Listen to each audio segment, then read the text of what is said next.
tarde. A tecnologia trouxe benefícios, mas também novos desafios para a sociedade. Um crime recente praticado por menores de idade chamou a atenção por ser inusitado. Adolescentes usaram inteligência artificial para modificar fotografias de colegas de escolas e fazer nudes falsos. Eu sou Rafaela Vivas e no Jornal da Justiça de hoje nós vamos falar sobre os possíveis consequências desse novo tipo de crime e as formas de combater essa prática. E vamos falar também. Supremo Tribunal Federal conclui julgamento que anulou condenação bilionária contra a Petrobras. Na decisão, Alexandre de Moraes explicou que os critérios do acordo coletivo dos empregados da Petrobras não violam os princípios da isonomia, da razoabilidade e da proporcionalidade e que a remuneração mínima por nível e regime representa uma conquista da categoria. Justiça autoriza a operação contra a organização criminosa que usava trabalho análogo à escravidão para produzir cigarros falsificados. E ainda, Superior Tribunal de Justiça decide que loja não pode ser responsabilizada por fraude praticada com cartão de crédito.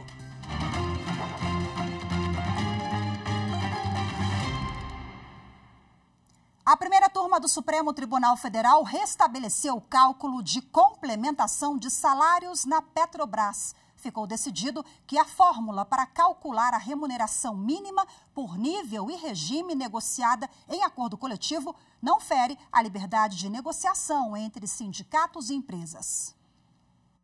Por maioria de votos, a primeira turma do Supremo Tribunal Federal manteve a decisão do ministro Alexandre de Moraes sobre a metodologia inicial do cálculo da remuneração para empregados da Petrobras. O pagamento do complemento para quem recebe abaixo da remuneração mínima faz parte do plano de cargos, carreiras e salários que assegura isonomia para aqueles que exercem os mesmos cargos e funções na empresa e nas subsidiárias. Um empregado havia ajuizado uma reclamação trabalhista questionando a forma como a empresa calculava o pagamento desse complemento com a inclusão de adicionais e vantagens remuneratórias, mas o pedido foi negado pela primeira instância e pelo Tribunal Regional do Trabalho da 21ª Região. Mas em 2018, o Tribunal Superior do Trabalho decidiu que adicionais previstos na Constituição Federal e na legislação trabalhista não podem ser incluídos na base de cálculo. No STF, o recurso extraordinário foi apresentado pela Petrobras, Petrobras Distribuidora, Transpetro, além da União, alegando violação à liberdade de negociação e à autonomia das partes. Segundo o voto do relator, ministro Alexandre de Moraes, os acordos coletivos colocam em patamar de igualdade os empregados. Dessa forma, o judiciário só interviria para alterar o que foi livremente negociado pelas partes se houvesse flagrante inconstitucionalidade, o que não apareceu no caso. De acordo com a jurisprudência do STF, a Constituição de 88 reconhece convenções e acordos coletivos como instrumentos legítimos de prevenção de conflitos trabalhistas. Na decisão, Alexandre de Moraes explicou que os critérios do acordo coletivo dos empregados da Petrobras não violam os princípios da isonomia, da razoabilidade e da proporcionalidade e que a remuneração mínima por nível e regime representa uma conquista da categoria. A decisão da primeira turma foi proclamada em sessão virtual, encerrada no último dia 10. A quarta turma do Superior Tribunal de Justiça afastou a responsabilidade de uma loja por fraude em cartão de crédito. Mais informações com Jéssica Castro. Na origem do caso, uma consumidora solicitou um cartão de crédito emitido por uma varejista e administrado por um banco. O cartão não chegou até ela, mas a mulher recebeu faturas constando compras feitas em 2 lojas diferentes. Ela buscou então o judiciário e ingressou com ação de indenização contra a empresa emitente e o banco administrador do cartão, além das lojas. O Tribunal de Justiça de Santa Catarina manteve a sentença da primeira instância, entendendo que a loja seria parte legítima para responder à ação por ter aceitado o cartão como meio de pagamento. As dívidas em nome da consumidora foram declaradas inexistentes e as empresas foram condenadas solidariamente ao pagamento de danos morais de R$20 mil. Uma das lojas recorreu ao Superior Tribunal de Justiça e a relatora do caso, ministra Isabel Galotti, considerou que não seria correto imputar ao comerciante a responsabilidade pela utilização de cartão que foi extraviado, furtado ou fraudado, a não ser que seja comprovado que o estabelecimento participou do crime ou de que o cartão tenha sido emitido em razão de parceria comercial entre a loja e o banco administrador. A relatora apontou que não ficou comprovada nenhuma participação da empresa recorrente em eventual fraude e destacou que não é razoável exigir do lojista, caso seja utilizada a senha correta, que ele faça conferência extraordinária para verificar se aquele cartão foi emitido regularmente e não foi objeto de fraude ou furto. Até porque, enquanto não for registrada nenhuma ocorrência, é impossível atestar irregularidades. A quarta turma seguiu o entendimento da relatora e determinou a exclusão da empresa do polo passivo da ação de indenização. As legendas que querem exibir propaganda partidária no ano que vem precisam ficar atentas ao prazo de solicitação. Nesta semana, mais 2 partidos vão veicular seus programas. Quem tem os detalhes é a repórter Mariana Fabre. Os partidos PSD e PCdoB exibem propaganda partidária nesta semana em rede nacional de rádio e televisão. Os programas serão exibidos entre 7h30 e 10h30 da noite, nesta terça-feira, na quinta e no sábado. O tempo de propaganda é definido com base na quantidade de parlamentares que cada partido elegeu nas eleições de 2022. Esse tipo de propaganda serve para divulgar a execução do programa do partido, as atividades congressuais e o posicionamento das legendas em relação a temas políticos e ações da sociedade civil. Ao menos 30% do tempo deve ser usado para promover a participação feminina na política. Os partidos interessados em exibir propaganda partidária gratuita em 2024 têm até hoje para solicitar a veiculação. No ano que vem, as inserções ocorrem somente no primeiro semestre. Órgãos de direção nacional de partidos devem encaminhar o pedido ao Tribunal Superior Eleitoral para veiculação de inserções nacionais. Já para a exibição de inserções estaduais, os órgãos de direção regional devem enviar a solicitação aos tribunais regionais eleitorais. Até o próximo dia 28, tribunais superiores, o Conselho da Justiça Federal e o Conselho Nacional de Justiça realizam a primeira jornada Justiça e Equidade Racial em Brasília. Acadêmicos, políticos e representantes do meio jurídico vão debater soluções para a igualdade de raça no judiciário. A reportagem é de Viviane Novaes. O ministro Luiz Roberto Barroso disse que o Conselho Nacional de Justiça está elaborando um projeto para oferecer bolsas de estudos a candidatos negros de concursos para a magistratura. A ideia é que o dinheiro venha da iniciativa privada. Nós estamos formatando o projeto, vamos financiar pela iniciativa privada, que é, em todos os estados da federação, ter um conjunto de bolsas por 2 anos e um curso preparatório para que essas pessoas possam concorrer em igualdade de condições, tendo feito o treinamento que as pessoas que têm condições financeiras podem ter, que é passar 2 anos estudando para um concurso público, que evidentemente é impossível para quem tem que sobreviver trabalhando. O produtor musical e de artes, escritor e ativista Preto Zezé, presidente nacional da Central Única das Favelas, destacou a iniciativa. Quando a Suprema Corte toma a decisão de buscar no setor privado financiamento para colocar a gente negra na estrutura do Poder Judiciário, é uma tomada de decisão, do ponto de vista da política pública, extremamente pioneira. O anúncio foi feito na abertura da primeira jornada Justiça e Equidade Racial, que discute como se promover a igualdade de raças no judiciário. Hoje, apenas 15% dos magistrados brasileiros se identificam como pretos ou pardos. A secretária-geral do Conselho Nacional de Justiça falou do trabalho que já vem sendo feito. No ano passado, um pacto nacional foi feito por todos os tribunais para corrigir as desigualdades. Esse é mais um momento de reafirmação e reconstrução dessa aliança, em que diversas ações são desenvolvidas nos diversos tribunais, em todos os graus de de jurisdição na direção da construção dessa política. O pacto ele teve a adesão de 100% dos tribunais brasileiros, e aqui eu gostaria de reiterar assim, o agradecimento e o empenho, porque, né, por motivos evidentes, essa é uma causa que me toca em especial, e a presença dos ministros dos tribunais superiores e também do ministro Barroso sinaliza para a magistratura que esse é um valor, que a diversidade e o respeito à dignidade de todas as pessoas é algo relevante. A jornada é organizada pelos tribunais superiores e os Conselhos Nacional de Justiça e da Justiça Federal. Até o dia 28 de novembro vai haver uma série de atividades na sede de diferentes tribunais na capital federal. Nessa segunda-feira, o encontro contou com a participação de representantes da sociedade civil, como a cantora e compositora Alessi Brandão, hoje deputada estadual em São Paulo. Eu acho que consegui construir para esse Brasil, pelo menos, a questão de uma palavra chamada respeito. Você tem que respeitar todo mundo, todas as pessoas, todas as religiões. Alessi cantou ao lado do músico brasiliense de Brasil. Está nascendo um novo líder no morro do pau da bandeira. E no próximo bloco, vamos falar dos desafios da inteligência artificial. O caso dos adolescentes que usaram a tecnologia para produzir nudes falsos acendeu um alerta. É daqui a pouco, voltamos já.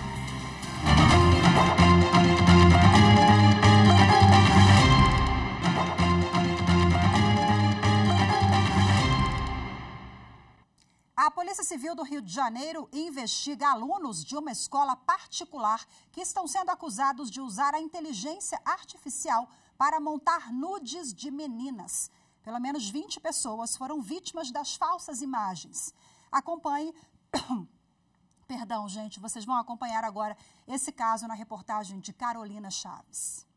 A inteligência artificial é uma área da ciência da computação que se utiliza de códigos e de informações que imitam a inteligência e o raciocínio humano.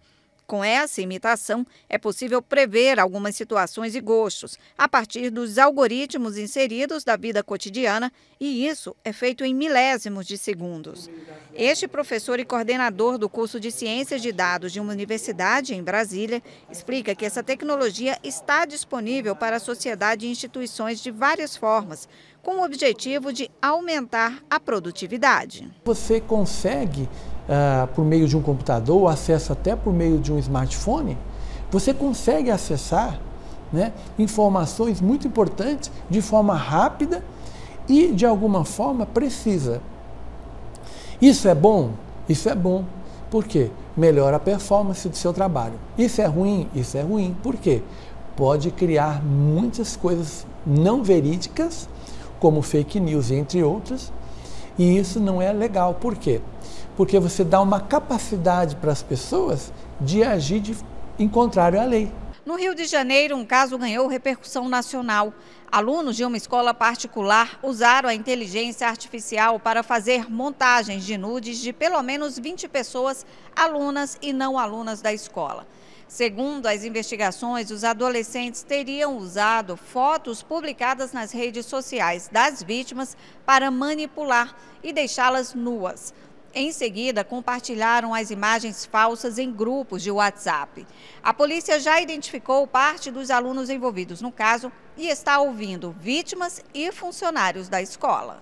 A inteligência artificial se torna perigosa quando não usada corretamente e, por isso, o professor explica que é necessário ter um nível de controle do uso para evitar crimes. Não é necessário um conhecimento muito profundo de tecnologia na área de inteligência artificial para fazer o mau uso da inteligência artificial. Isso vai ser uma coisa ruim, por quê?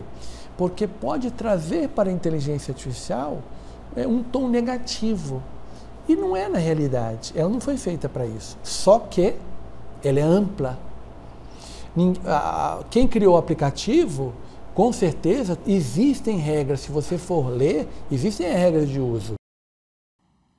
Bom, e agora para falar sobre os possíveis desdobramentos desse caso, eu recebo aqui no estúdio da TV Justiça o advogado Charles Bica, que é presidente da Comissão de Defesa dos Direitos da Criança, Adolescente e Juventude da OAB do Distrito Federal. Dr. Charles, seja bem-vindo. Muito obrigada pela sua presença aqui nos nossos estúdios. Eu que agradeço o convite, obrigado. Bom, nesse caso que exibimos na reportagem, é um caso sigiloso, mas tivemos acesso até agora a algumas informações que indicam na avaliação do senhor que esses menores estão sujeitos a quais punições? Eles estão sujeitos às penalidades do Estatuto da Criança e do Adolescente. No caso, eu cheguei a dar uma lida sobre isso. Estão dizendo sobre o artigo 241-C, que é simular a participação de criança ou adolescente em cenas de sexo explícito ou atos pornográficos, né? Só que temos lá o 241-E, que equipara a exibição de órgãos genitais de criança e adolescente a esse tipo de cena pornográfica. É um crime com pena de 3 a 5 anos de reclusão e não sabemos ainda, né, se o Poder Judiciário vai entender dessa maneira, mas existe sim punição para todos esses tipos de crimes cometidos pela internet. Os pais não respondem, né? Os pais respondem de outra forma. Os pais respondem civilmente. Os pais podem, sim, responder civilmente e até a escola, conforme for, né? Porque poderíamos ter programas, né? Por exemplo, programas de educação digital nas escolas. Uhum. Então, assim, aí quem vai avaliar, né, o juiz da vara civil, mas tem consequência aí para todo mundo. O senhor é autor de uma publicação sobre abandono afetivo e na comissão da OAB eu sei que o senhor, esse tema faz parte, né, dos seus estudos e da sua pesquisa. Na avaliação do senhor, esse caso evidencia também uma espécie de abandono afetivo desses menores que cometem esse tipo de delito? Eu prefiro, assim, não falar do caso específico, né? Mas nós temos hoje na sociedade uma grande desconexão entre pais e filhos. Uhum. Né? Existe uma falha muito grande na educação e, evidentemente, causa as maiores consequências que acabam desabando no Poder Judiciário. E aí, a inteligência artificial é algo muito novo ainda, né? Que desafia aí a sociedade. Eu entendo pouquíssimo.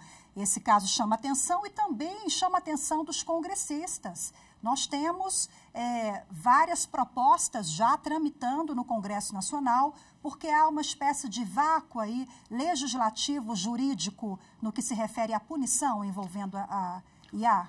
Pode ser que sim, Rafaela, porque nós temos esses artigos aí que estão sendo ditos que não foram feitos para esse caso específico, né? Nós temos agora, na semana passada, a deputada federal aqui, a Érica Cocai, do Distrito Federal, apresentou o projeto de lei 5359, prevendo exatamente essa nudez por inteligência artificial. Uhum. Então, isso é um desafio para o planeta inteiro, né? Nós temos também de iniciativa do senador Pacheco, o 2338 sobre inteligência artificial, mas todos eles já começam atrasados, porque nós não sabemos até onde a inteligência artificial vai, que tipo de crime pode vir. O senhor acha que há uma sensibilidade por parte dos magistrados que se deparam com esse tipo de situação no que diz respeito à penalidade desses menores? Porque eu observo que geralmente não dão ali uma punição, o menor não é apreendido, ele é ali convidado a participar de um grupo de reflexão, enfim, algo que possa contribuir, né, na formação. Existem vários crimes, várias penas, várias penalidades, tem uma gradação, né? Necessariamente apreender, né, no caso do menor, é a punição. Às vezes tem uma prestação de serviço, uma advertência, né? Nós temos toda uma gradação das penalidades, o que não quer dizer que a criança ou adolescente não seja punida e que a internet seja uma terra sem lei. Uhum. Né? Então, assim, o Poder Judiciário, ao contrário, ele tem sido cada vez mais rigoroso com os crimes. Eu tenho acompanhado a evolução da jurisprudência com os crimes cometidos pela internet. E chama atenção também para a gente debater, né? A gente, como sociedade, pais e mães, debater esse caso, né? Eu acho que o mundo precisa debater. Tá? Nós temos, eu estava vendo dados da Ouvidoria Nacional de Direitos Humanos, uma média de 400 ocorrências de crimes contra criança e adolescente por dia na internet, sendo registrada. Crimes na internet, 400 ocorrências por dia no Brasil. Então é algo muito espantoso. E agora nós temos mais, para piorar um pouquinho, a inteligência artificial, que deveria ser usada para o bem, né? Mas eu friso. O mundo está espantado com isso. Nós tivemos conferências sobre isso agora, e no Reino Unido, onde foi classificado todos os países presentes como risco alto a inteligência artificial. Perfeito, doutor Charles Bica, mais uma vez, muito obrigada pela sua participação. Boa tarde, até a próxima. Boa tarde, obrigado. E a seguir, Justiça autoriza a operação contra criminosos que usavam trabalho análogo à escravidão para falsificar cigarros. A gente volta já.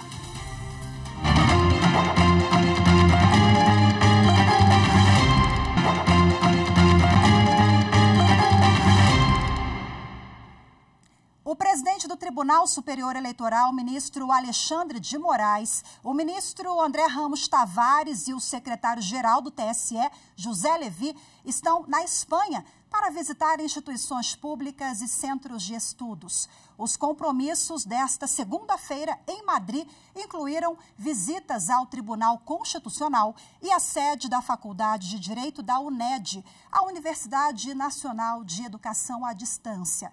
Também estiveram reunidos com Orlando Leite Ribeiro, embaixador do Brasil na Espanha e no Principado de Andorra.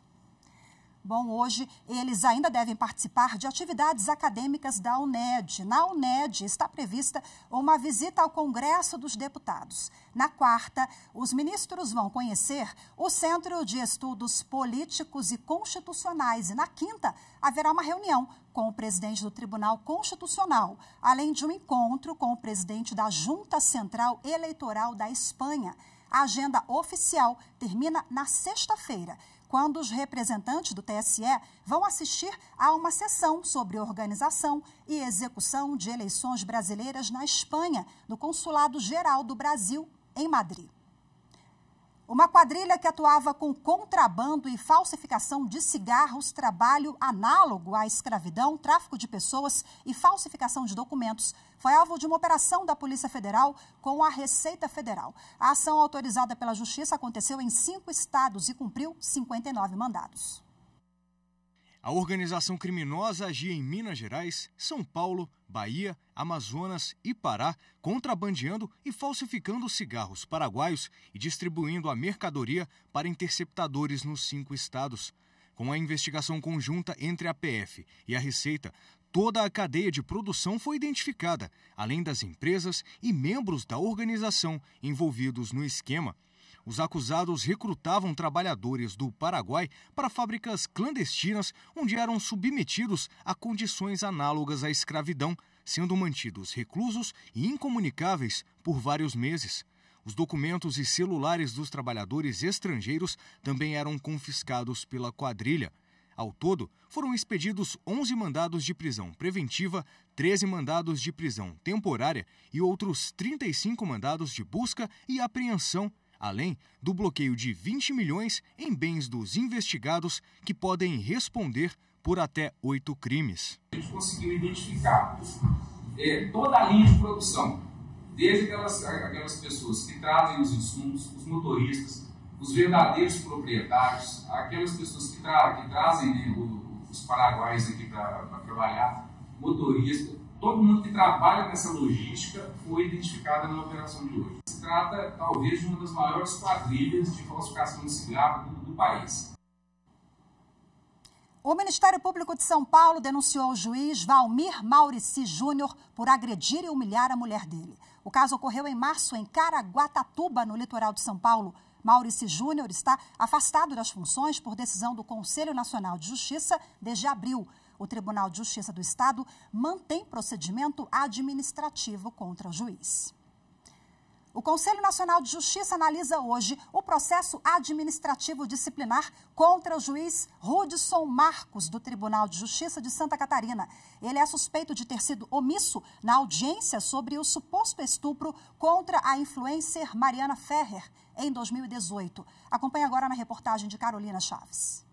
O processo administrativo disciplinar contra o juiz Hudson Marcos foi aberto em maio deste ano por decisão do plenário do Conselho Nacional de Justiça.